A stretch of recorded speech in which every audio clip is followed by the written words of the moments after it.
you can't have attachment and be present. Like, to be really present in the moment, yeah, of course, do all the work, do all your character analysis, do all your accent work, do all your dialect work, understand how this character's body moves in a certain space, like to the nth degree. Like, you can take it as far as you want. I've interviewed a lot of actors on the podcast, and some of them have like flown to where, their character's history was on the other side of the world, just to like be connected to their family home. A lot of actors, when they get a role, will walk in the character's shoes. Yeah. Like, shoes are big for actors.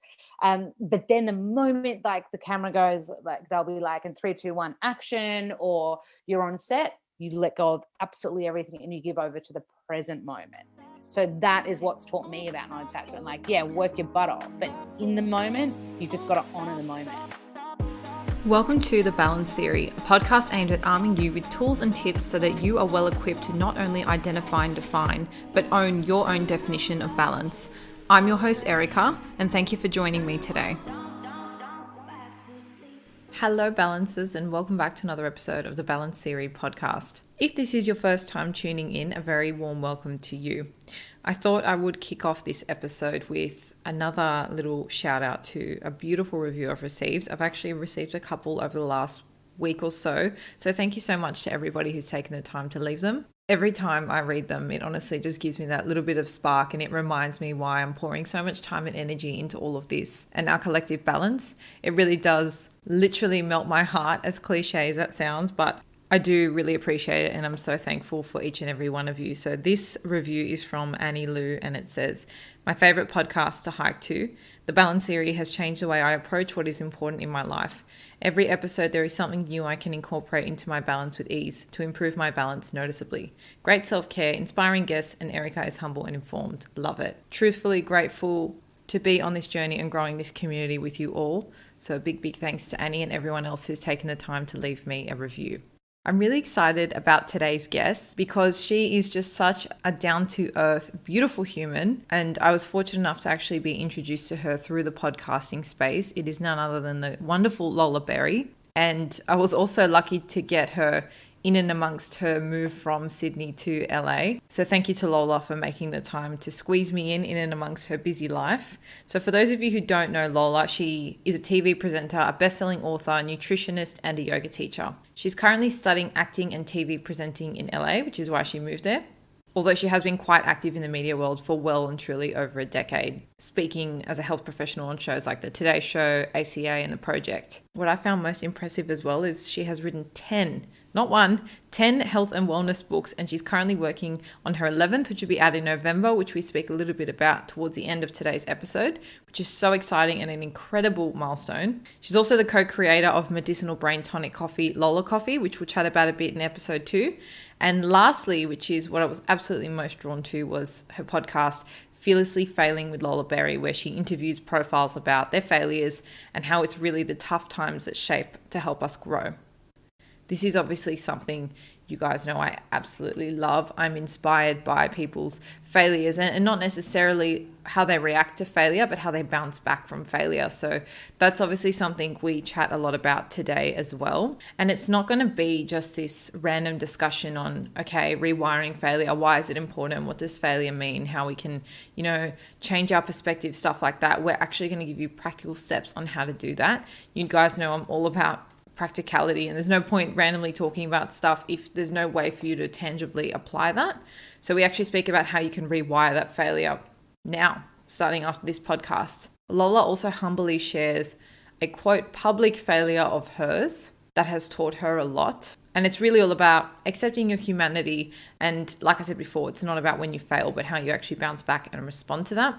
We chat about setting goals, executing on getting started, and another thing which I'm in love with, love this concept, the art of detaching, and why you can't actually have attachment and be present. So what that process of detachment actually looks like. She also shares an activity that was really surprising that fills her cup, which I love. And as I said before, we talk a little bit about her coffee and podcast too.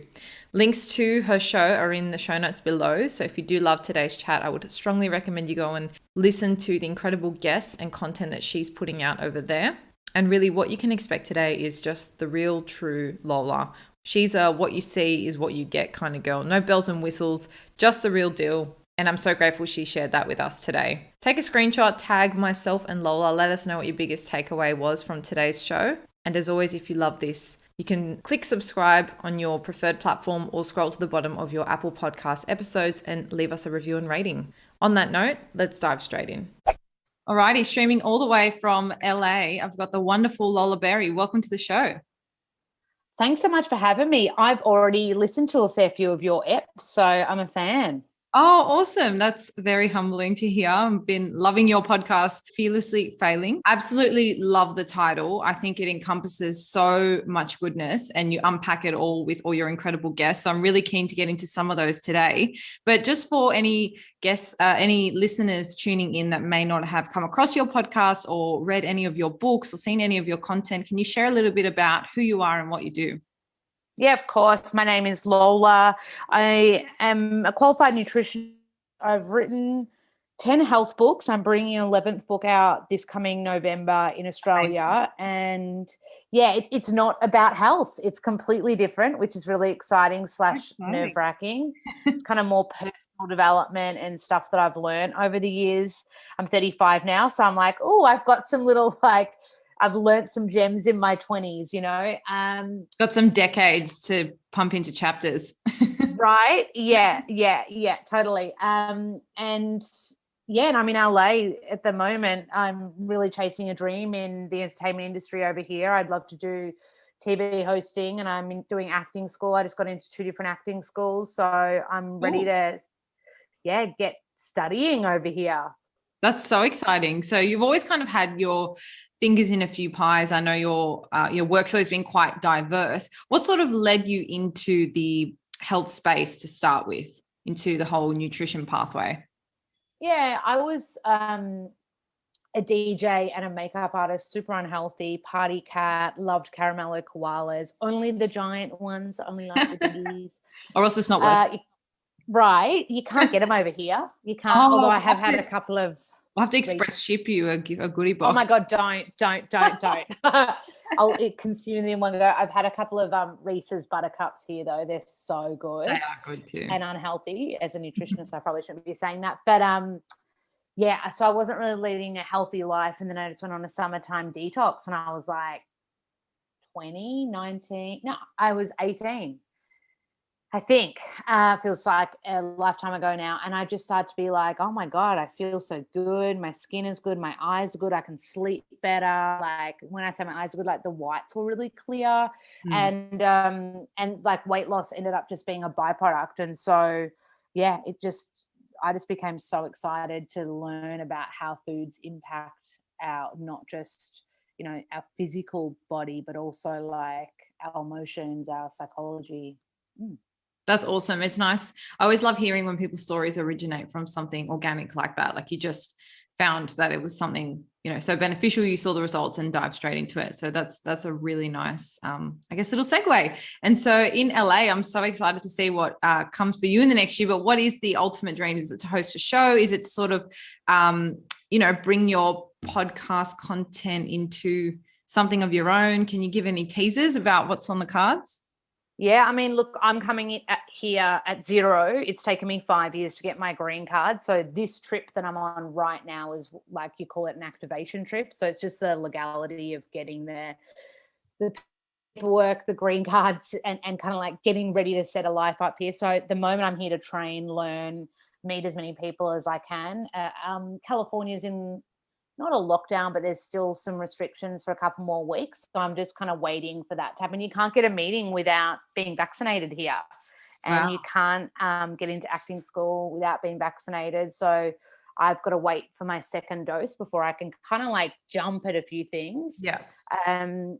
But the dream would be like to host a variety show like Jimmy Fallon or Steve Colbert or like Alan, Oprah. Like the dream would be a proper talk show host. I'm taking lessons and classes to help with building that. I'm also training in acting. So of course I'd love to do that as well. We'll just have to see. Amazing. Well, I can't wait to reflect back to this episode because I know you're going to do so many amazing things. So very exciting for you. I want to go into, I guess, the juice, the lemon of your podcast, which is really all about rewiring failure. It's about, I think people get so held back because they're just scared to quote fail. But I love this. I love this concept of you either win or you learn. So really there's no failure because you're always learning from things that are hurdles, for example. And so I want to know, I guess, how that concept came into being your podcast premise, and what are some practical ways that we can actually go about that? Because I think it's one thing to talk arbitrarily about these concepts, like, yeah, it's, you got to embrace failure and take the lessons and all these things. But like, do you have any like practical tips of how people can actually do that? Because sometimes those moments of overwhelm and negativity, it's really hard to kind of put that hat on and go, okay, what's the lesson here? Totally great questions. Okay, first one for me, like the reason why it exists, the first part of that question, the reason why it exists is because I was just sick of like seeing, and myself included, Instagram as a highlight reel. And I was like, I'll put up like a selfie of like me when I'm in the Maldives, when I'm, was in Melbourne lockdown last year or something like, and it wasn't always true to what was going on in my real life. And so the premise behind the podcast is like, yes, let's celebrate these incredible human beings, but let's also talk about the trips along the way, because I've found through my own life experience and through speaking to people, it's the trips, the hurdles, the lessons that end up being kind of like the growth, the gold, and the thing that ultimately gets you the success. Yeah. There's that awesome Michael Jordan quote, and he basically says like, I've missed 9,000, like whatever it's called when you go for that. Yeah.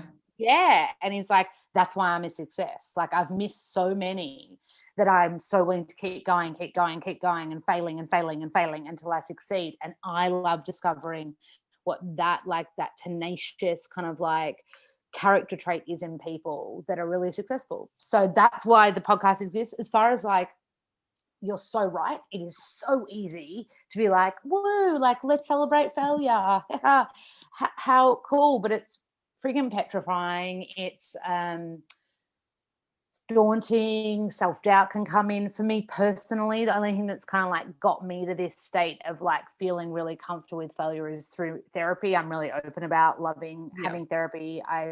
This will be my 4th year straight of having a therapist. So for me, therapy. For you, it might be Reiki healing or being out in nature or, having a great best friend to kind of like download with. But for me, it's always been a therapist. Yeah, no, I couldn't agree more. I started therapy start of the year, and it's something I'm trying to make like bread and butter conversation with anyone I speak to. And really, it's like, I think my first experience with therapy was when I was 13 or 14. My parents, actually, very funny story, they married, divorced each other, remarried each other, and then re-divorced each other. So my dad was like, right, all of you are going to therapy, like, safeguarding any potential emotional destruction going on there. And I thought at the time, I was like, I'm fine. Like, I don't need this. Like, I don't know what this is even about. But I remember going, and it was just like a frank conversation. And the lady said some things that just, all it did was literally give me a perspective shift. And I was like, oh, I hadn't thought about it like that. And I was like, that's when I realized you don't need to go to therapy if you're quote broken or quote, like, yes, of course, therapy helps with all those things, but like we can all do with perspective shifts. We can all do with a second opinion. And so when, especially you're in moments, that's an example when I felt like I wasn't really in a vulnerable position. But I think especially when you're in those moments where you've just failed or something's really stuffed up, that's when you absolutely can rein in the help. But I guess to give our listeners a little bit more context, would you be open sharing your, I guess, I'm not going to call it a failure because I don't think it was, but your whole experience with your ebook that was a bit radical, that took the media by a little bit of a storm. Would you mind sharing that story with us? Yeah, no worries. Also, how cool is your dad for getting you guys to go to therapy? Yeah. No, what a legend. My parents have always been very supportive of it. So yeah, it's something I've personally gone out and taken up this year. So pretty cool. Cool parents. Really, really, really cool. So I bought a diet plan out. It'd be a long time ago now. I would have been like 27, maybe 28. I'm 35 now. So basically it was in the height of the success that I had around, like I bought cookbooks out, like called the Happy Cookbook, the Happy Life, and it was all very happy and positive and joyful. And most health authors at that stage of the game were all bringing out these like 4-week detox plans, an ebook online, because it was like a really great way to make passive income. And I had a business partner at the time, and he was like, you need to do one too. Everyone in your field is doing it. It's how you can make like a buck, right? And I was like, oh, that's cool. That might just pay my Paddington, Sydney rent when I was living in Paddington at the time. You know what, right? Like, you know what the cost of living in Paddington's like.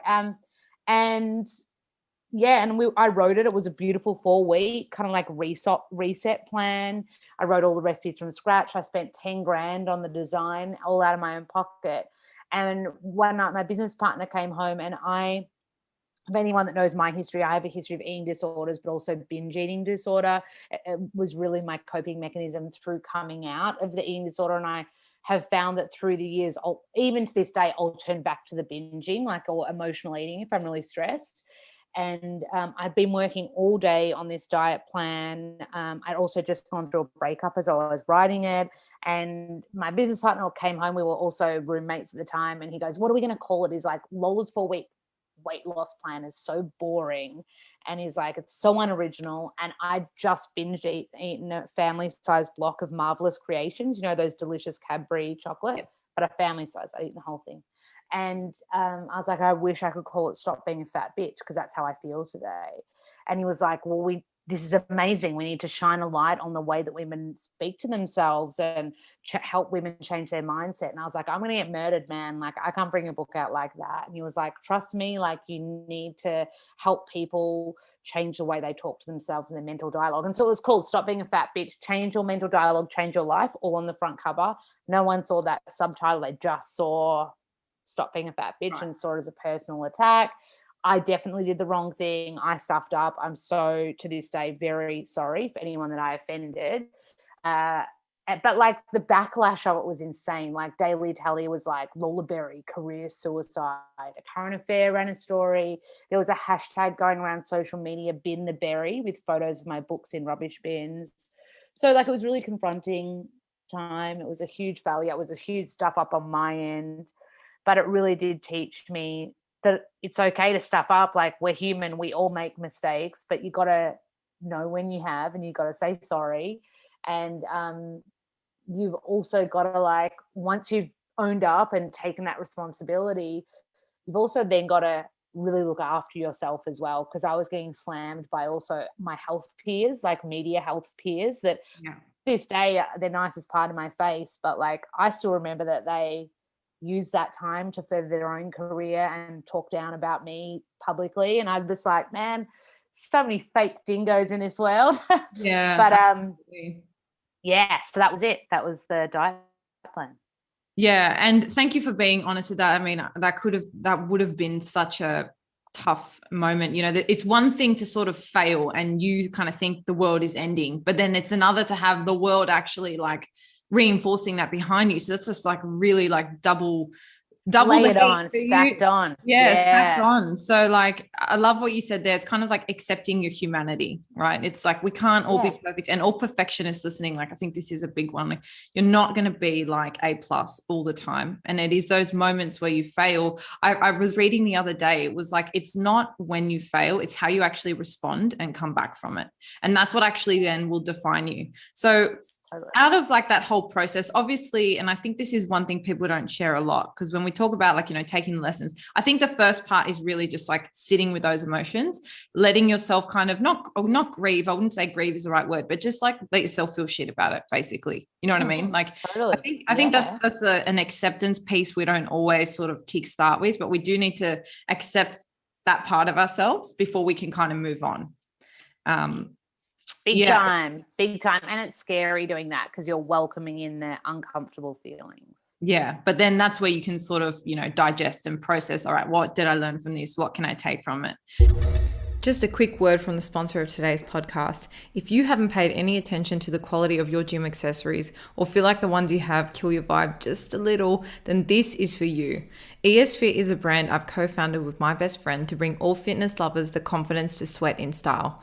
I'm talking considered luxe fitness accessories, ranging from cotton bands that don't roll or dig to full-size sweat towels that cover you from head to toe and actually don't take up all the space in your bag. The list goes on, but you can check it all out for yourself at esfit.com.au or on Instagram at esfit_. And for all my beautiful balancers, we're offering $15 off at the checkout when you use the code BALANCE. Before we sort of move on to the next part, have you noticed any common themes with all the people you've interviewed in terms of their bounce back from failure or their kind of approach to it? Is there any like overarching commonality? Yeah, this is going to sound so hippie, but the really successful ones, like the really like multi-billion, bazillionaire, well, you know, just really, really successful, they're so grateful. Like they're so, and they don't see their shortcomings or their failures as failures. They're just like, hey, that's what I went through. They're so humble and grateful and probably like less ego. And the one thing that really gets me about the, like, we're talking like the top tier, like people that have said yes to the podcast. I'm like, how did you just say yes? Like, I'm gobsmacked. They're really free. Like their energy is super free. And yeah, like I've interviewed two people I've actually interviewed, and in the interviews I've got really choked up because they've just been so unapologetically themselves. And when you really like honestly get that from someone, it's like it hits you in the heart. Yeah, and yes, that's beautiful. Freedom. Love that. That's gorgeous. Yeah. All right, I want to move on now talking about goals. So you're obviously a big goal setter. You just go get a type of person. Do you have any tips for somebody listening who feels that overwhelmed with starting or just even taking the small steps to sort of kickstart that direction? Like, how do we actually back ourselves to do what we want to do? Well, you're right. I'm a goal-orientated person. Actually, next to me, I have a goal book with little. Oh my God, mine's right here too. So I have to write it down. I'm very, very tactile and kinesthetic, I think is the word. So first of all, you actually gave the answer in your question. Do take little steps. Like even when I first got to LA, I've only been here for like 2 weeks. Like so many people in Australia were like, you're going to die. You're going to get corona or someone's going to murder you, right? Like, wow. And I came over like so fearful. And I'm in a really great area, and there's like, I can hike and see the Hollywood sign at the end of my street. Like I'm really, really lucky.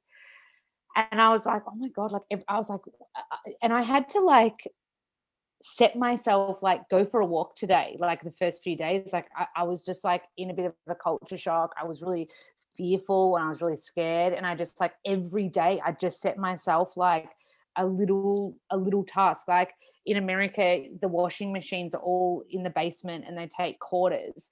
And in my head, I'd just seen this TV show called You, where this murderer is based in LA and he like meets girls at his apartment block. And anyway, and I was like, oh my God.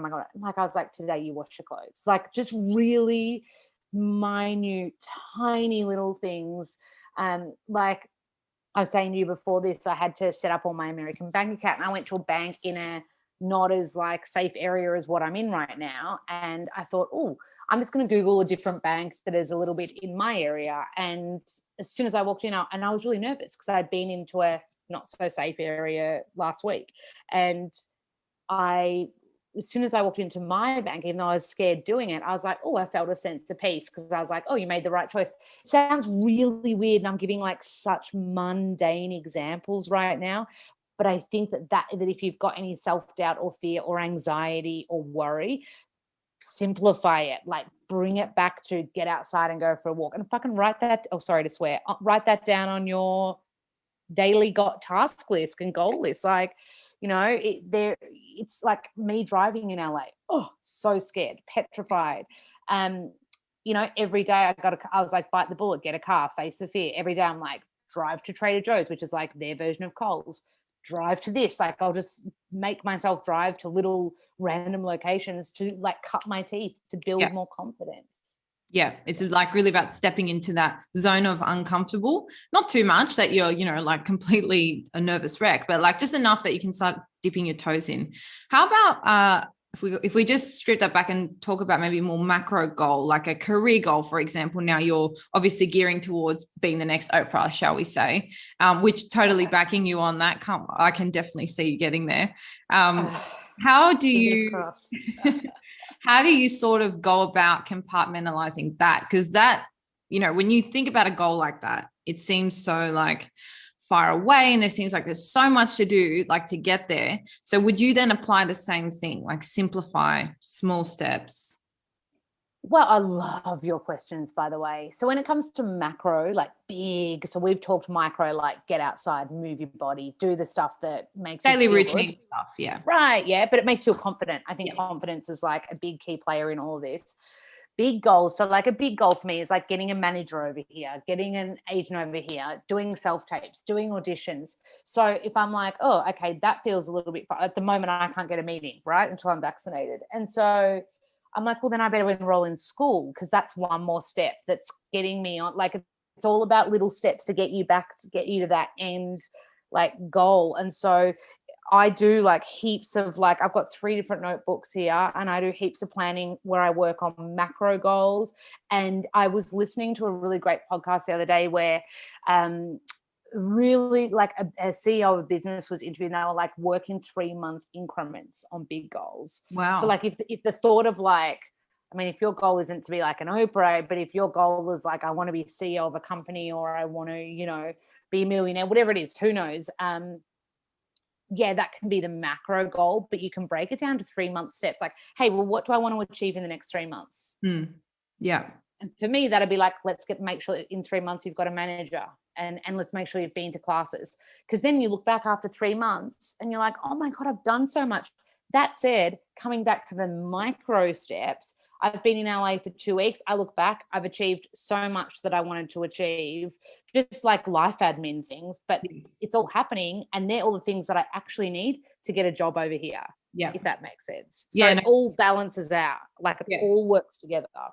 Yeah, absolutely. And I think there's an element of that too, where if you just have the one big goal and you don't break it down, then you don't get that satisfaction of like, I've achieved things, and you don't get that moment of like, okay, I'm doing stuff, I'm taking steps in the right direction. If you just get an agent and you don't, all the little nuances you have to do, but you don't actually feel like you're taking steps towards it because you haven't gotten the agent.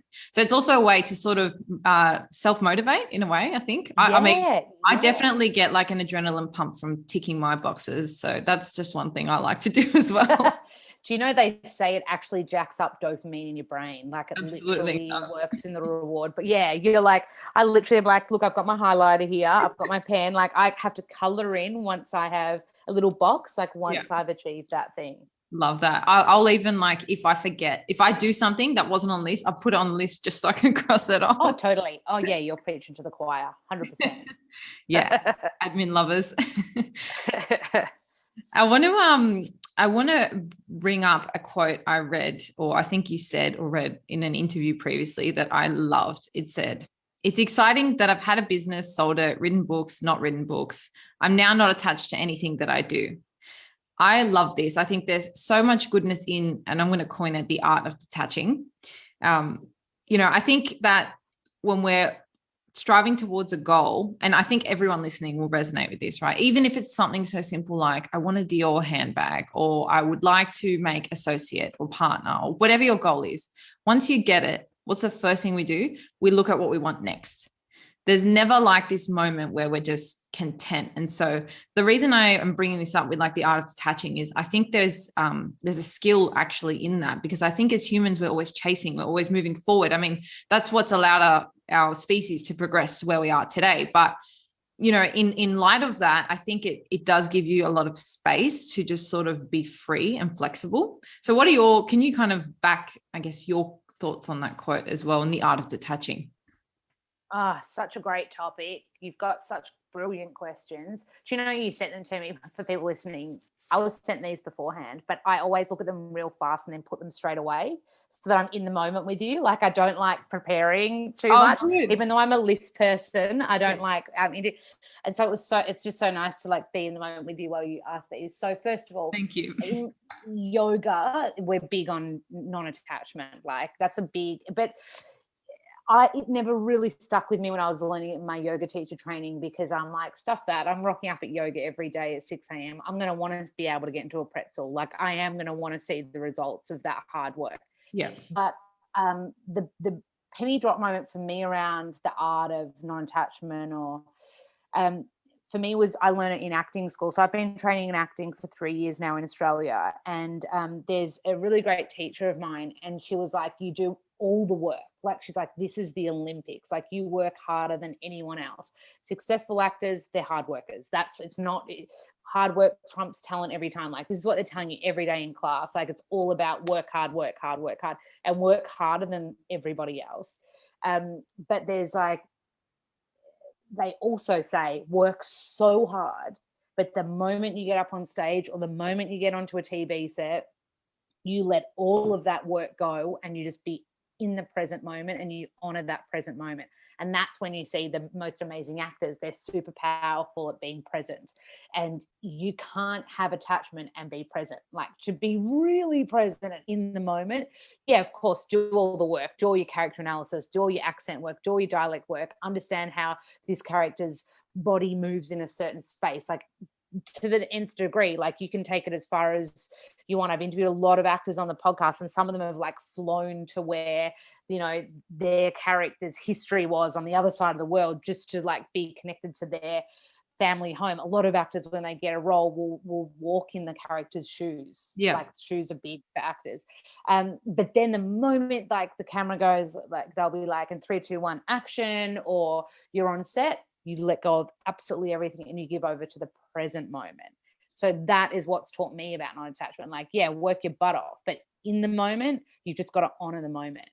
So what does that actually look like? Does that look like letting go of thoughts? Does it look like letting go of self-doubt? Like, what does it actually look like?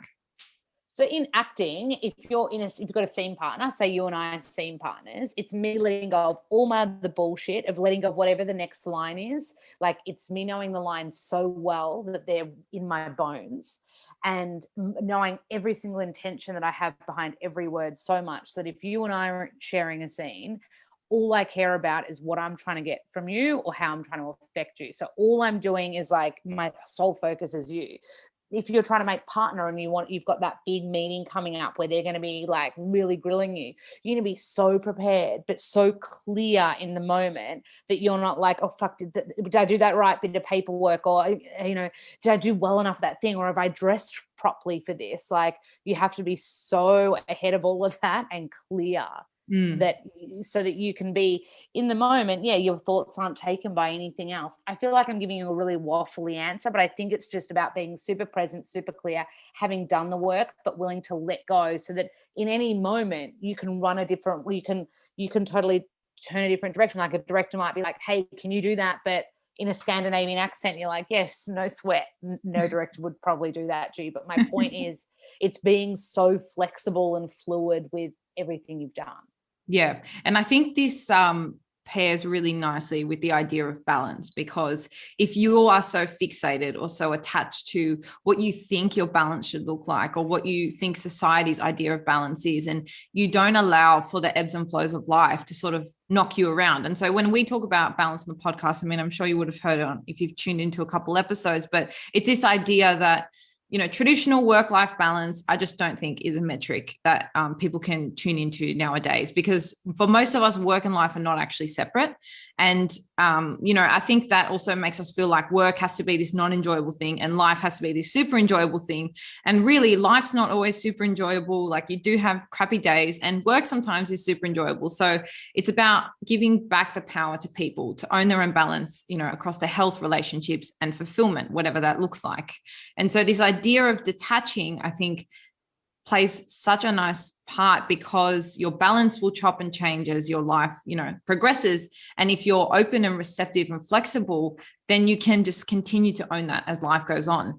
But I guess my question is, do you have any practices that help you kind of honor that moment? Because I think it's, you know, when I think of maybe like a stressful meeting you've got coming up, or an interview, like, it's great to understand, okay, I'm going to, you know, I know I'm prepared. I'm going to just let go of all that self-doubt and be present. But do you think there are practices like meditation, or, you know, things you can train yourself to be better at kind of grasping that?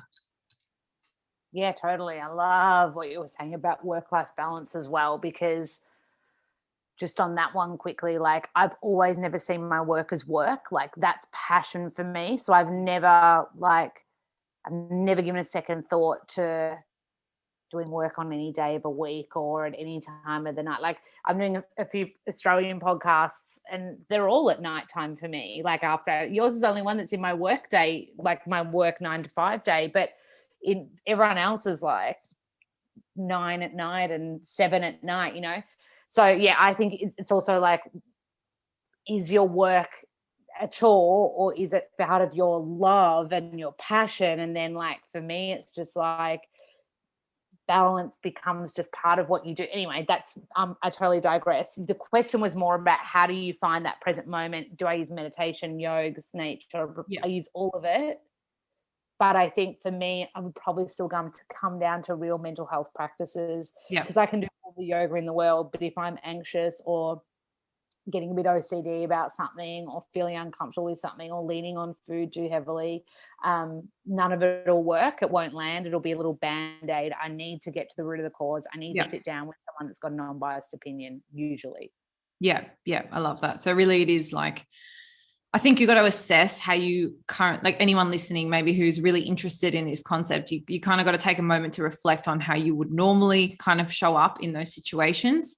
And then you can kind of backtrack from there. Think, okay, like what can I try? And then it's trial and error, right? Like try yoga, try meditation. If you feel like that's still not arming you, maybe go down the therapy path or Reiki or whatever's your vibe, crystals, channel them, whatever you got to do. But we'll dive into the concept of balance now, because that was actually my next question. And to your point, the reason I've read like a lot of different frameworks on like, you know, like people's lives, and they always have this category of work, but it always, I don't know, just that concept, you know, like work in and of itself, I think has the connotations of like hard, negative, you know, just takes your time, those sorts of things. And so I called it fulfillment instead of work, because I think if you call it work, you exclude single parents, you exclude full-time students, people who do volunteer, ladies of leisure, you know, all those people who do things that are fulfilling but aren't classified as work. Also people such as yourself who, you know, are so passionate about what you do. Yes, it's your work, but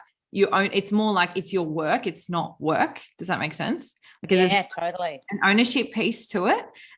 So when we talk about your balance, and I guess maybe that's different now that you've moved to LA, what are some of the things that form part of your either daily or weekly rituals that are non-negotiable that help you stay balanced? So you're going to laugh so much at this one. So you're expecting me to be like meditation, yoga, nature. Yeah, I do those things, but I do them because I know that they make me feel mentally and physically good. So they almost feel like more work than fulfillment in some ways. Yeah.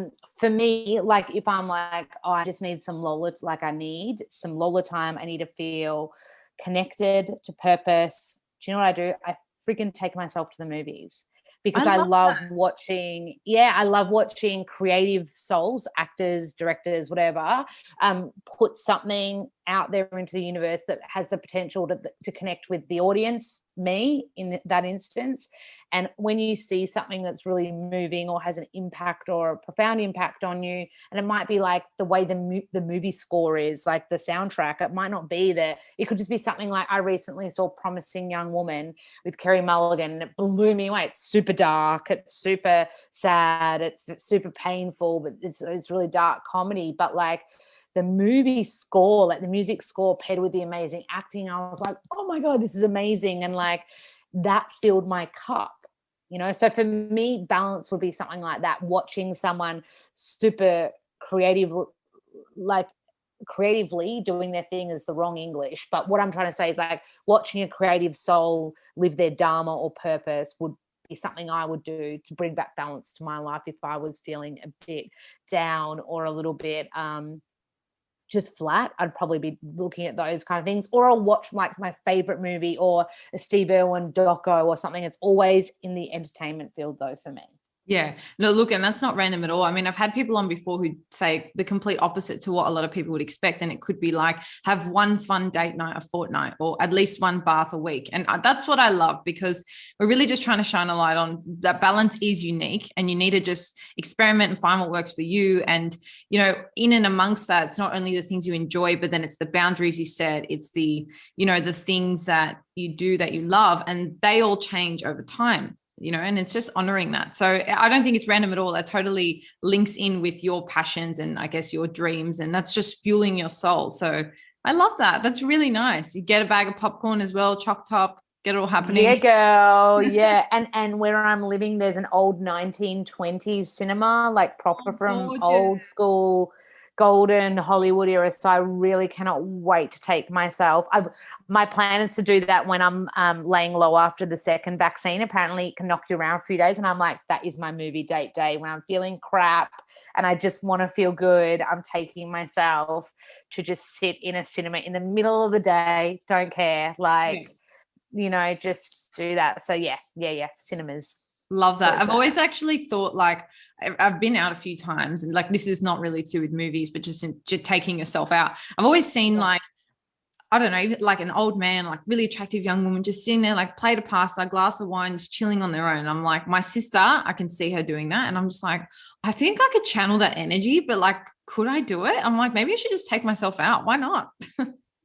Yeah, like I find it, I used to not be able to do it. I was really scared of it. But then when I was living with, like, I remember I had a roommate, I was living in Elwood and I was working on a manuscript. So I'd take myself to cafes to write. And that was how I kind of broke that like habit of not being okay with doing it. And I was single at the time as well. And it was kind of cool. But yeah, there's something so not like, I mean, there's something awesome about going with your partner. My partner lives in Australia at the moment though. So I've got to get used to going on my own again. Yeah. Well, I was just going to say, because I live with my partner. So if I'm like, see, I'm going out, he'll be like, what the hell? Like, that's my favorite restaurant. Yeah. You get jelly, right? Yeah. Maybe I'll just have to do it on the DL, not tell him. I'm doing yoga with the girls. He'll be like, oh, not interested. Good plan. I like it. All right. Before I let you go, I do want to ask you about your coffee brand, because I love Lion's Mane and I would love to hear from yourself, I guess, the science behind it and how the brand came to be. Well, as soon as we finish chatting, I'll send you some so you can try it for yourself. Thank you. So it's specialty grade coffee, and then we get it dehydrated and made instant, so no chemicals, no nasties, and then we add wild crafted lion's mane to it, which is a medicinal mushroom that is really specific for mental clarity, focus, overall like cognitive function. So it's like a real brain mushroom.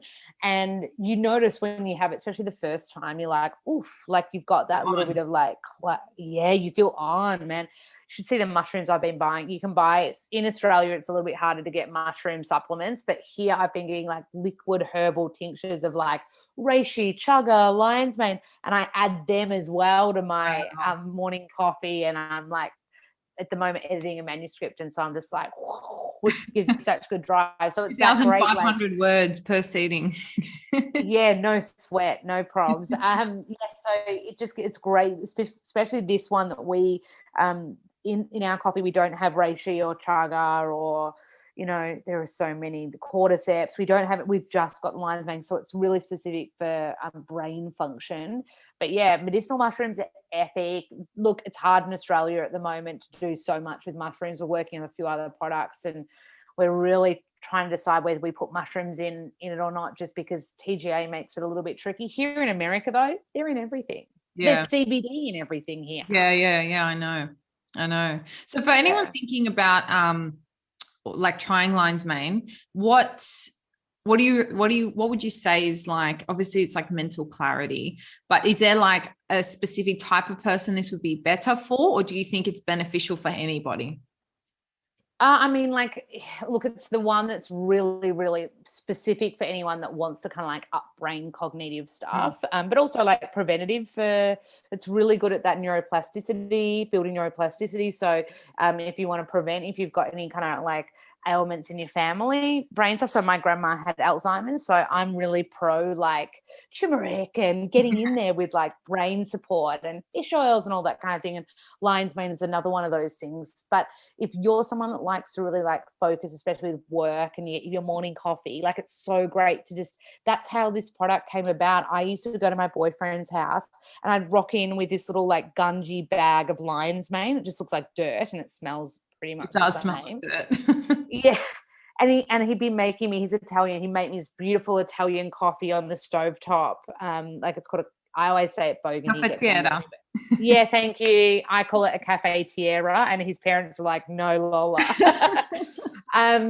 Yeah, so, and he'd be making that for me, and I'd just be like, get a little teaspoon and be putting like quarter of a teaspoon of lion's mane, and he's like, what are you doing? And I was like, cognitive function, mate. And he got so into it, and it was his idea to build Lola Coffee, so we're in that together. So yeah, amazing. Well, you'll have to I think chat to his parents more if you score any Italian roles over there. Right, I know. We can do a little bit of improv, I don't mind. Yeah, awesome, bring it on, can't wait. Awesome. So if people want to check out or purchase that, have you got a website, something I can link in the bio? Yeah. So we sell it all on Insta, Facebook. It's all online. So just lolacoffee.co is the website. But awesome. I'm going to send you some to try. I want to see what you think. I'd love that. My partner's going to be wrapped. We actually always make bulletproof and add the lion's mane or the chaga to it. So he's going to be stoked that it's 2-in-1 because he's all about like efficiency. Oh, well, I love a bulletproof as well. Do you know there's bulletproof labs over here? So you walk in like in Santa Monica. Yeah. So he's got his bulletproof labs. He sells bulletproof ice cream over here. Yeah, it's massive. The ice cream. I think I'm living in the wrong city. Right. But yeah, I make bulletproof with Lola Coffee. So you just add your MCT, your ghee to it, just chuck in the NutriBullet and away you go. Amazing. Love that. And if people want to connect with you a little bit more, is Instagram the best way? Have you got like a link tree? What's best? Mainly Insta for me. So just Yummo, Lola Berry. Like I created that when I was really in the nutrition days. So people are like, yum what? And I'm like, yum like food, double M. But yeah. That's I'll put the handle below so you don't have to spell it out. Thanks, legend. Yeah. That's my fave way to talk to people. Awesome. And of course, I'll pop links to the podcast. So if you've enjoyed anything we've spoken about today, there is so much more of this. Like you've got so many episodes to binge listen to, which is what I've been doing on my commute. So you won't regret it. Go and check that out too. But I just want to thank you so much for your time. I know it's kind of in and amongst your move, but I really appreciate it. I love what you're doing and I can't wait to see, I guess, what the next year or so brings for you. Thank you so much. You've been such a champ getting me on while I've been relocating, so I really appreciate it. Thank you so much. And that's a wrap for this week, Balancers. Thank you so much for tuning in. I hope you found this episode useful to some degree in either steering or determining your definition of balance today. As always, the biggest compliment for us is if you share this episode with someone who you feel might need it, or if you're on Spotify, you can click follow, or on Apple Podcasts, you can leave a rating or review. If you have any suggestions for up and coming podcasts, feel free to shoot us a DM or an email. Our Instagram is @TheBalanceTheory and our email is thebalancetheorypodcast@gmail.com. Otherwise, you've always got the option of subscribing to our mailing list. We only send you email reminders when the episodes drop, so you get them fresh out of the oven. No annoying spam, we promise. I hope you enjoy the rest of your week, and until next time, stay balanced.